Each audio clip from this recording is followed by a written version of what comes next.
so this is Fluffy, and he's come in today because he is itching. He's actually got a wee story to tell too, because his owners actually moved away and left him behind. So he's pretty clever. He decided to move in with some other people. And that's what I do find with cats sometimes, is they often will find their own place, but that still doesn't mean that owners should neglect them and just take off. They should talk to their neighbours and tell them what's happening and leave some contact details, especially if we need to find out, you know, some of their previous history and that sort of thing. So he's come in because he's itching quite a bit, and he's grooming, and he's even pulling out some tufts.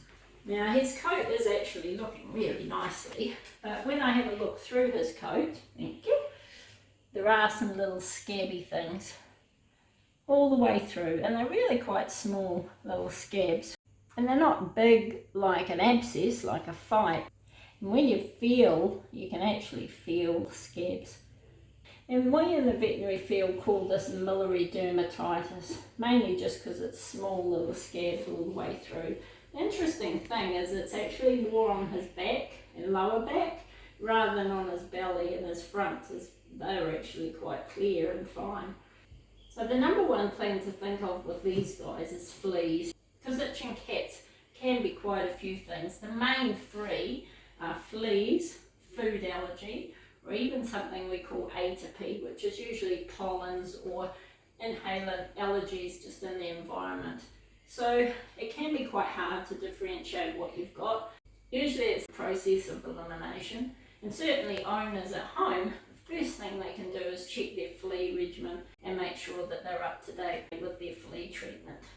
Then it pays to have a check at the vet, because we might actually find a culprit and can pinpoint the problem straight away. Sometimes with fleas we don't always see them because the cats are so good at grooming that they're actually ingesting the fleas all the time, and you might not really see them.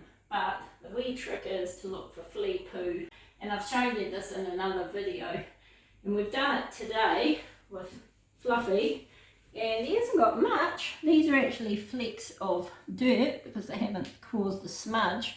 This is a wee bit older now, but there was a wee blood spot there and a few more on the edge. I still think there's one or two fleas on him, and that's probably his problem. He's probably got an allergy to the flea saliva, so all he needs is one little flea to bite and it sets off a whole reaction and an itchy reaction. So we're going to get him on some flea treatment today. I actually might give him some steroid injection just to calm his immune system, because he is actually quite annoyed with it. And sometimes some vets, if they're really bad, might even put them on antibiotics. If that doesn't resolve the problem, with of course the owner keeping up with flea treatment over the next few months, then we start looking at food and also your pollens and your inhalant atopy type things.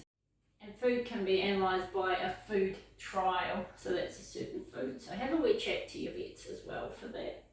But we're going to get him on some treatment and get him home, and we'll see him back in a wee while and see if that's